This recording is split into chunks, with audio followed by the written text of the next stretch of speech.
പശ്ചിമേഷ്യയിലെ സംഘർഷം നമ്മുടെ രാജ്യത്ത് സൃഷ്ടിച്ച ഊർജ്ജ പ്രതിസന്ധി ഇനിയും പരിഹരിക്കാനായിട്ടില്ല. ഹോർമൂസ് കടലിടുക്ക് വഴിയുള്ള ഇന്ധന നീക്കത്തിൽ തടസ്സങ്ങൾ നേരിടുന്നുവെങ്കിലും രാജ്യത്ത് പെട്രോൾ ഡീസൽ വിതരണത്തിൽ നിലവിൽ പ്രതിസന്ധി ഇല്ലായിരുന്നു പ്രധാനമന്ത്രി നരേന്ദ്രമോദി ഇതുവരെ പറഞ്ഞിരുന്നത്.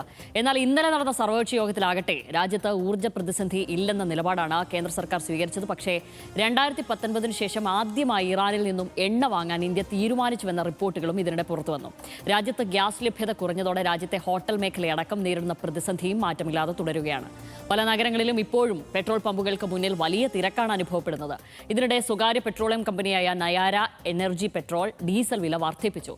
ക്രൂഡ് ഓയിൽ വില വർദ്ധിച്ചതാണ് വില കൂട്ടാൻ കാരണമെന്നാണ് നയാര നൽകുന്ന വിശദീകരണം. 27 ദിവസമായി തുടർന്ന പശ്ചിമേഷ്യയിലെ സംഘർഷം രാജ്യത്തെ ആകെ പ്രതിസന്ധിയിലാക്കുകയാണോ? പ്രതിസന്ധികൾ മറികടക്കാൻ ഉതകുന്ന തലത്തിൽ ഫലപ്രദമായിരുന്നു കേന്ദ്ര സർക്കാരിന്റെ വിദേശ നയം. ആദ്യം കാണാം RDX. ഇതിനിടെ ഇറാന്റെ പരമോന്നത നേതാവാകാമോ എന്ന് അവിടുത്തെ നേതൃത്വം അനൌദ്യോഗികമായി ആവശ്യപ്പെട്ടെന്ന വിചിത്രവാദവുമായി US പ്രസിഡന്റ് ഡൊണാൾഡ് ട്രംപ് രംഗത്തെത്തി. റിപ്പബ്ലിക്കൻ പാർട്ടിയുടെ യോഗത്തിൽ പങ്കെടുത്ത് സംസാരിക്കുമ്പോഴായിരുന്നു ട്രംപിന്റെ പ്രതികരണം. എന്നാൽ ഈ ആവശ്യം താൻ നിരസിക്കുകയായിരുന്നു എന്നും അദ്ദേഹം വ്യക്തമാക്കി. വലിയ ട്രോളുകളാണ് ട്രംപിന്റെ ഈ പരാമർശത്തിൽ സോഷ്യൽ മീഡിയയിൽ ഉടനീളം നടക്കുന്നത്. ആ പ്രസംഗ ഭാഗം കേൾക്കാം. Because they figure they'll be killed by their own people. They're also afraid they'll be killed by us. There's never been a head of a country that wanted that job less than being the head of Iran. I don't want it. We listen to some of the things they say. We hear them very clearly. They say, I don't want it. We'd like to make you the next supreme leader. No, thank you. I don't want it.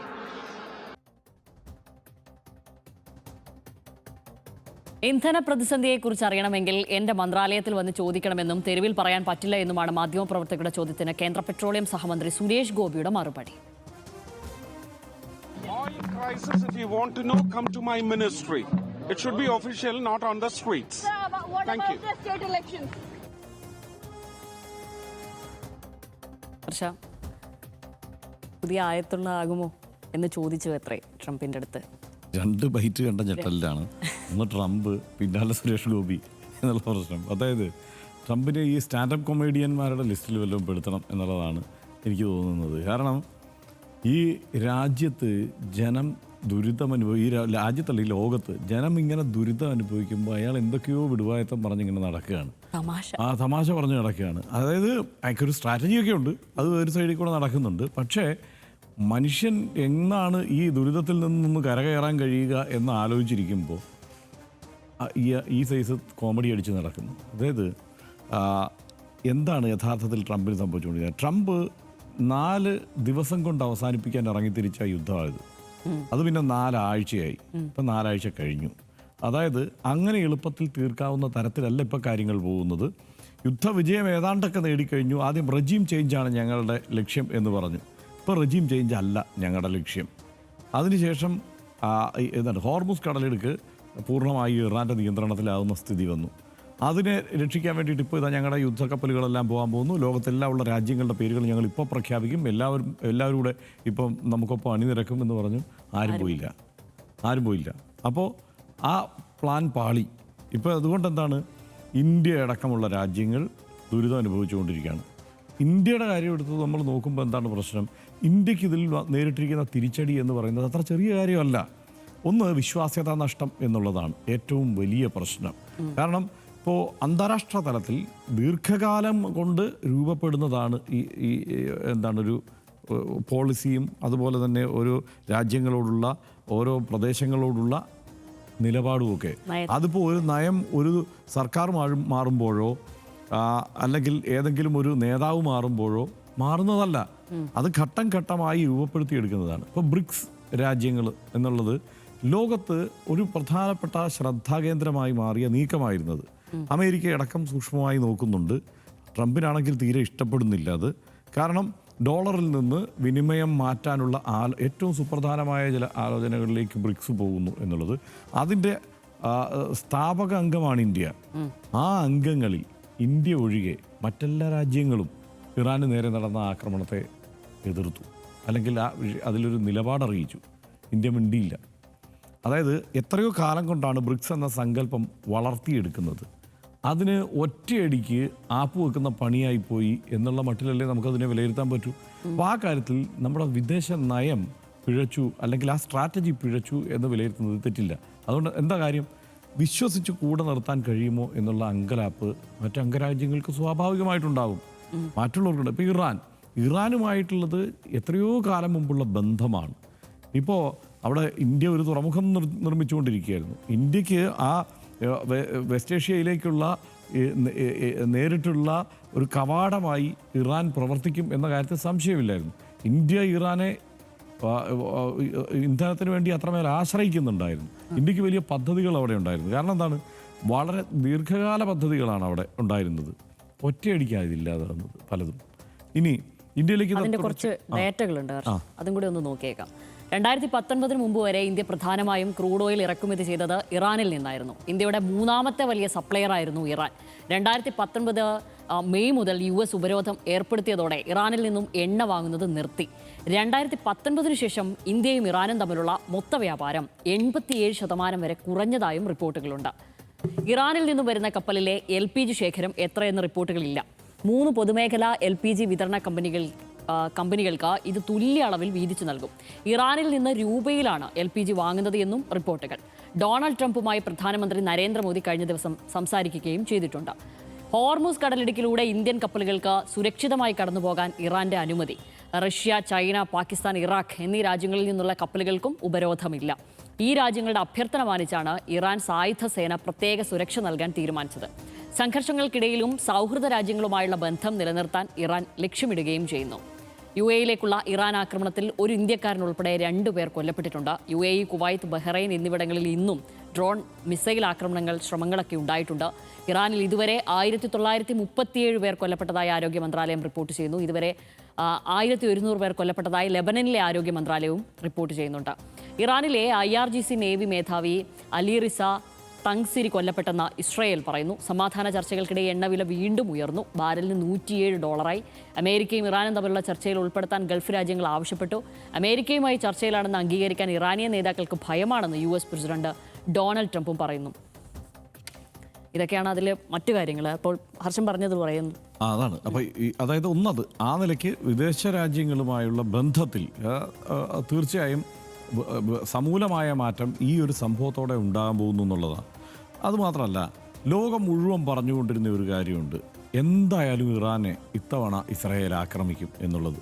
കാരണം എല്ലാ സൈനിക ശേഷിയും അമേരിക്കയുടെ സൈനിക ശേഷി, അമേരിക്കയുടെ ആ സേനാ വിന്യാസം വളരെ കൃത്യമായി ഇസ്രായേലിന് നേരെ അല്ലെങ്കിൽ ആ മേഖലയിൽ കേന്ദ്രീകരിക്കുന്ന ഒരു സാഹചര്യം ഇത്തരത്തിൽ മുമ്പുണ്ടായിട്ടില്ല.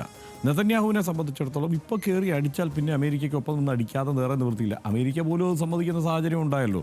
പിന്നീട് എന്തായാലും ഇസ്രായേൽ അടിക്കും, അടിച്ചു കഴിഞ്ഞാൽ അവർ തിരിച്ചടിക്കും, അടിക്കുമല്ലോ എന്ന് ഓർത്ത് ഞങ്ങൾ കയറി അടിച്ചു എന്നുള്ളതാണല്ലോ പറഞ്ഞത്. അപ്പോൾ ആ സാഹചര്യം അങ്ങനെ സൃഷ്ടിക്കപ്പെട്ടതാണ്. അങ്ങനെ അടിക്കുമെന്ന് 100% ഉറപ്പ് എല്ലാവർക്കും ഉള്ളപ്പോൾ ഇപ്പോൾ അന്താരാഷ്ട്ര നിരീക്ഷകരോ വിദേശകാര്യ വിദഗ്ധരോ ഒന്നും ഒപ്പം വേണ്ട, വെറുതെ പത്രം വായിക്കുന്നവർക്ക് പോലും ആ ഉറപ്പുള്ളപ്പോഴാണ് ഇന്ത്യൻ പ്രധാനമന്ത്രി ഇസ്രായേലിൽ പോകുന്നത് കുഴപ്പമുള്ളതല്ല. ആ ഇസ്രായേലുമായിട്ടുള്ള നയപരമായ ബന്ധം തരക്കേടില്ലാത്ത മട്ടിൽ നമ്മൾ രൂപപ്പെടുത്തിയെടുത്തിട്ടുണ്ട്, അത് മുന്നോട്ട് കൊണ്ടുപോകുന്നുണ്ട്. പക്ഷേ ഇങ്ങനെ ഒരു സാഹചര്യത്തിൽ അവിടെ പോകുന്ന, അതായത് വളരെ ശക്തമായ ഒരു രാജ്യത്തിൻ്റെ, ഏറ്റവും വലിയ ജനാധിപത്യ രാജ്യത്തിൻ്റെ പ്രധാനമന്ത്രി അവിടെ ചെന്നിറങ്ങുന്നു മാത്രമല്ല, അവിടെ സെനറ്റിൽ പ്രസംഗിക്കുമ്പോൾ അത് ഫാദർലാൻഡാണ് എന്ന് അദ്ദേഹം അവിടെ പ്രഖ്യാപിക്കുന്നു. ഈ മട്ടിൽ പ്രധാനമന്ത്രി അവിടെ പ്രഖ്യാപിക്കുമ്പോൾ അത് അന്താരാഷ്ട്ര തലത്തിൽ എങ്ങനെയാണ് വിലയിരുത്തുക? അങ്ങേയറ്റം ഇനിയുണ്ടാവുന്ന ഒരു നീക്കത്തിനുള്ള പിന്തുണ എന്ന മട്ടിൽ തന്നെയാണ് ഇതിനെ വ്യാഖ്യാനിക്കുക. കാരണം അതിനുശേഷം ഇനി ഇതാ യുദ്ധം, അപ്പോൾ എല്ലാവരും കാത്തിരിക്കുന്ന സമയത്താണ് അവിടെ പോയിട്ട് ഈ പിന്തുണയെല്ലാം പ്രഖ്യാപിച്ചിട്ട് തിരിച്ചു വരുന്നു. അപ്പോൾ പോലും ഇവിടെയുള്ള ആളുകളെല്ലാം പറയുന്നുണ്ടല്ലോ, തീർച്ചയായും അതെന്തൊക്കെയാണ് ഈ പറഞ്ഞ പ്രതിരോധ സഹകരണം അടക്കമുള്ള കാര്യങ്ങളിൽ കരാറെല്ലാം ഒപ്പിട്ട് സഹകരിക്കാനുള്ള തീരുമാനമൊക്കെ എടുത്തിട്ട് അദ്ദേഹം തിരിച്ചു വരുന്നു, അവിടെ യുദ്ധം ആരംഭിക്കുന്നു. അതിനുശേഷം സംഭവിക്കുന്നത് എന്താണ്? അവിടുത്തെ സുപ്രീം ലീഡർ കൊല്ലപ്പെടുന്നു. ഒരു രാഷ്ട്രമെന്ന നിലയിൽ, നിരന്തരം പരസ്പരം സഹകരിച്ചിരുന്ന രാഷ്ട്രങ്ങളെന്ന നിലയിൽ ആ വിഷയത്തിലുള്ള ഒരു പ്രതികരണം ഇന്ത്യയുടെ ഭാഗത്തുനിന്ന് ഉണ്ടാകുന്നില്ല. ഇനി ഇവിടേക്ക് ഇന്ത്യ വിളിച്ചു വരുത്തി വിശാഖപട്ടണത്ത് വന്നിട്ട് മടങ്ങിയ കപ്പൽ ആക്രമിക്കപ്പെടുകയും ശ്രീലങ്കൻ തീരത്ത് വെച്ച് 83 നാവികർ കൊല്ലപ്പെടുകയും ചെയ്യുന്ന സാഹചര്യം ഉണ്ടായിട്ട് ഒരക്ഷരം മിണ്ടിയില്ല. പിന്നെ ഇത് പ്രതികരിക്കേണ്ടതുണ്ട് എന്ന് എപ്പോഴാണ് തോന്നുന്നത്? ഇത് അമേരിക്കയും ഇസ്രായേലും വിചാരിക്കുന്നത് പോലെ നമ്മളും വിചാരിച്ചതുപോലെ അത്ര എളുപ്പത്തിൽ തീരുന്ന യുദ്ധമല്ലെന്നും ഇത് നീളുമെന്നുമുള്ള ചിന്തയിലേക്ക് ഒരു പക്ഷേ വന്നതിന് ശേഷമാണ് ഈ സുപ്രീം ലീഡറുടെ കൊലപാതകത്തിൽ പ്രതിഷേധിക്കുക അല്ലെങ്കിൽ അതിൽ അനുശോചനം രേഖപ്പെടുത്തുന്നതിലേക്കെങ്കിലും കാര്യങ്ങൾ എത്തിയത്. പിന്നെ നമ്മളെന്താ കാണുന്നത്? അതായത് അങ്ങേയറ്റം ഈ ഊർജ്ജ ആശ്രിതത്വമുള്ള ഒരു രാജ്യമാണ് ഇന്ത്യ. നമ്മളെ സംബന്ധിച്ചിടത്തോളം ഏറ്റവും പ്രധാനപ്പെട്ടത് LPGയുടെ ആശ്രിതത്വം എന്ന് പറയുന്നത് ഏതാണ്ട് സമ്പൂർണ്ണമായ ആശ്രിതത്വമുള്ള രാജ്യമാണ്. അപ്പോൾ 90% ഇറക്കുമതി ചെയ്യുന്ന നമ്മൾ ഈ കാര്യത്തിൽ എവിടെയാണ്? അതായത് ഇത് സ്റ്റോക്ക് ചെയ്യാനുള്ള സംവിധാനങ്ങൾ പോലും കാര്യക്ഷമമായി ഇല്ലാത്ത നമ്മളാണ് ഈ ഒരു നിലപാട് സ്വീകരിച്ചത്. ഇപ്പോൾ ആകെ അപ്പാടെ അങ്കലാപ്പിലായിരിക്കുന്നത്. കോവിഡിന് സമാനമായ സാഹചര്യമായിരിക്കും. ഇവിടെ യൂണിറ്റി വേണം, പേഷ്യൻസ് വേണം, ഇവിടെ പബ്ലിക് അവയർനെസ് വേണം എന്നൊക്കെ പ്രധാനമന്ത്രി ഇപ്പോൾ പ്രസംഗിക്കുന്നുണ്ട്. അപ്പോൾ അദ്ദേഹം അതാണ് രാജ്യത്തോട് ആഹ്വാനം ചെയ്തിരിക്കുന്നത്. തീർച്ചയായും അത്ര ഒരു സാഹചര്യം വരുമ്പോൾ സ്വാഭാവികമായിട്ടും രാജ്യം ഒറ്റക്കെട്ടായി നേരിട്ടേ പറ്റൂ. പക്ഷേ ഇത്തരം ഒരു സാഹചര്യം നമുക്ക് വേണമെങ്കിൽ മുൻകൂട്ടി കാണാമായിരുന്നു. ആ കാര്യത്തിലൊരു നിലപാട് സ്വീകരിക്കാമായിരുന്നു. വിശ്വാസ്യതാ നഷ്ടം ഒഴിവാക്കാമായിരുന്നു. ആ കാര്യത്തിൽ പാളിച്ചവർ പറ്റും. അതെ, എനിക്കിതിൽ സമയക്കുറവുണ്ട്. എനിക്കിതിൽ ആത്യന്തികമായി പറയാനുള്ളത്, ഇത്രയും ചൈൽഡിഷ് ഈഗോ ഉള്ള ഒരു പ്രസിഡൻറ്റിനെ, ഒരു രാജ്യത്തിൻ്റെ ഭരണാധികാരിയെ ഞാൻ എൻ്റെ ഈ ജീവിത കാലയളവിൽ കണ്ടിട്ടില്ല. അത് ഡൊണാൾഡ് ട്രംപാണ്. അദ്ദേഹം അത്ര രീതിയിൽ കുട്ടികൾ കളിപ്പാട്ടം കളിക്കുന്നത് പോലെയോ മറ്റോ ആണ് അദ്ദേഹം നയതന്ത്രത്തെ കാണുകയോ അല്ലെങ്കിൽ മറ്റ് രാജ്യങ്ങളുമായിട്ടുള്ള വിനിമയത്തെയോ അവരുടെ ഉഭയകക്ഷി ബന്ധങ്ങളെയൊക്കെ കാണുകയും കൈകാര്യം ചെയ്യുകയും ചെയ്യുന്നത്. അത് കുട്ടികൾ കളിപ്പാട്ടം കൊണ്ട് എങ്ങനെ കൈകാര്യം ചെയ്യുന്നു അതുപോലെയാണ് ചെയ്യുന്നത്. അത്ര നിരുത്തരവാദപരമായാണ് അദ്ദേഹം ഇറാനിലേക്കും ഇങ്ങനെ ഒരു ആക്രമണം ഇസ്രായേലുമായി ചേർന്ന് നടത്തുകയും ചെയ്യുന്നത്. അതിൽ പൂർണ്ണമായും അത് അതായത് പശ്ചിമേഷ്യക്കാകെ ഇറാൻ ഭീഷണിയാകും എന്നുള്ളൊരു നെറേറ്റീവ് ഉണ്ടാക്കി ലോകരാജ്യങ്ങളെ അണിനിരത്തിക്കൊണ്ട് ലോക പോലീസായി അതിന് നേതൃത്വം വഹിച്ചുകൊണ്ട് കാര്യങ്ങൾ നീക്കിയിട്ട് അവസാനം ലോകരാജ്യങ്ങളെ മുഴുവൻ അതായത് അമേരിക്കയാൽ ബാധിക്കപ്പെടുന്നു എന്നൊരവസ്ഥയിലേക്ക് കാര്യങ്ങളെ കൊണ്ട് എത്തിച്ചു വരുന്ന ട്രംപ് എന്നിട്ട് തമാശ പറയുമ്പോൾ എനിക്ക് അത്ഭുതം തോന്നുന്നു എങ്ങനെ പറ്റും എന്നുള്ളത്. അതുകൊണ്ടാണ് ഞാൻ പറയുന്നത്, ഇത്രയും ചൈൽഡിഷായിട്ട് കാര്യങ്ങളെ കൈകാര്യം ചെയ്യുന്ന ഒരു പ്രസിഡന്റിനെ കണ്ടിട്ടില്ല. തീർച്ചയായും അവർ ഉദ്ദേശിച്ചിരുന്നത് അവരൊരു സുപ്രീം പവറിലേക്ക്, അത് ആയുധ കച്ചവടത്തിലാവട്ടെ, അവർ അതായത് ഈ എണ്ണയുടെ ആവട്ടെ, ഈ കാര്യങ്ങളിലൊക്കെ ഒരു സുപ്രീം പവറിൽ എത്തുവാനുള്ള വലിയ ശ്രമമായിരുന്നു ഉണ്ടായിരുന്നത്. അത് പക്ഷേ നിലവിൽ ഇറാനിൽ തട്ടി നിൽക്കുന്നു എന്ന് വേണം പറയാൻ വേണ്ടിയിട്ട്. അതിനപ്പുറത്തേക്ക് 4 തുടങ്ങി 4 ആഴ്ചയായി, അതിനപ്പുറത്തേക്ക് ഒരു കരു നീക്കാൻ പറ്റുന്നില്ല. ആ ഘട്ടത്തിലാണ് പറയുന്നത്. അതായത് പരമോന്നത നേതാവ് മരിച്ചിട്ട് 10-ാം ദിവസം പുതിയ പരമോന്നത നേതാവിനെ മുന്നോട്ട് വെച്ചൊരു കരുത്ത് ഇറാനുണ്ട്. സ്വാഭാവികമായും ഖമനയുടെ ചരിത്രം നമുക്ക് എല്ലാവർക്കും അറിയുന്നതാണ്. അവർ എല്ലാ കാലത്തും ഉയർത്തെഴുന്നേൽക്കുന്ന ആളാണ്. ഈ സയനിസ്റ്റ് ഭീകരതയ്ക്കെതിരെ എല്ലാ കാലത്തും സംസാരിച്ചിരുന്ന പോരാടിയ ഒരാളാണ്. അയാളുടെ ചരിത്രം അത് തന്നെ പിൻപറ്റുന്ന ഇറാന് ഒരിക്കലും കീഴടങ്ങാനാവില്ല. ആ നയം അവർ മുൻപേ തന്നെ പറഞ്ഞതാണ്. ഇദ്ദേഹം എന്ത് അവകാശവാദം മുന്നോട്ട് വയ്ക്കുമ്പോഴും അതിനെയൊക്കെ ഞങ്ങൾ അങ്ങനെയൊന്നും ചെയ്തിട്ടില്ല, അങ്ങനെയുണ്ടോ എന്ന് പറഞ്ഞ് തിരിച്ച് പരിഹസിക്കുന്ന നിലയാണ് ഇപ്പോഴുള്ളത്. നിലവിൽ ബോള് ഇറാൻ്റെ കോർട്ടിലാണ്. ഇനി അവർ തീരുമാനിക്കുമ്പോഴായിരിക്കും ഈ കാര്യങ്ങളിലേക്ക് ഒരു തീരുമാനമുണ്ടാവുക. നമ്മൾ കൂടി അതിൽ വീണു പോകുന്നല്ലോ എന്നാലോചിക്കുമ്പോൾ മാത്രമാണ് അതിലൊരു വിഷമമുള്ളത്. അത് മാത്രമാണ് പറയാനുള്ളത്. പശ്ചിമേഷ്യൻ സംഘർഷം ഇന്ത്യയുടെ ഊർജ്ജ മേഖലയെ ആകെ പ്രതിസന്ധിയിലാക്കിയിട്ടുണ്ട് എന്നത് തർക്കമില്ലാത്ത കാര്യമാണ്. ഹോർമുസ് കടലിടുക്ക് അടഞ്ഞതോടെ രാജ്യത്താകെ ഉണ്ടായ ഊർജ്ജ പ്രതിസന്ധിക്ക് ഇന്നും കാര്യമായ പരിഹാരമായിട്ടില്ല. രാജ്യം ഇപ്പോൾ നേരിടുന്ന ഈ പ്രതിസന്ധിക്ക് കാരണം നമ്മുടെ വിദേശ നയത്തിലുണ്ടായ മാറ്റങ്ങൾ തന്നെയാണ് എന്ന കാര്യത്തിലും തർക്കമില്ല.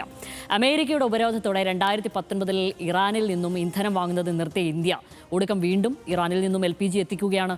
ഒരു തരത്തിൽ പറഞ്ഞാൽ വിദേശ നയം കൈക്കൊണ്ടതിലെ അപാകത തന്നെയാണ് നമ്മളിപ്പോൾ അനുഭവിക്കുന്നത് എന്ന് ചുരുക്കം. ഇന്ത്യയുടെ വിദേശ നയം സംബന്ധിച്ച് ആദ്യ പ്രധാനമന്ത്രി ജവഹർലാൽ നെഹ്റു പറഞ്ഞ ഒരു കാര്യം ഓർത്തുപോവുകയാണ്.